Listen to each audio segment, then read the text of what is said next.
germanskiy yiliga 320 ta 300 ta tuxum beradigan tovuqlarimiz sotuv boshlandi. Kun muddatiga 102 kunlik bo'ldi. Oxirgi vaksinalarni hammasini qildik. Sotuvni boshladik, xudo xolasa. Kimga donali kerak bo'lsa va ob'yomda kerak bo'lsa beramiz. Dastavka xizmatlarimiz bor va doktor xizmatlarimiz ham bor. Doktorlik xizmatlarimiz ham bor. Qanaqa boqish kerakligini o'rgatamiz. Yer sharoitida, uy sharoitida qanaqa boqish kerakligini hammasini o'rgatib boramiz. Nomerlarimiz aloqaga chiqib, bemalol zakaz qilsanglar bo'ladi.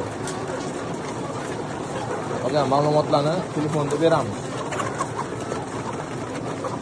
Aloqaga chiqinglar, mana hammasi sog'lom, zo'r va sotishni boshladik, xudo xolasa. Mana hozir bugun bir akamizga 50 ta dastavkaga olib boramiz. O'shani ham bir video qilamiz.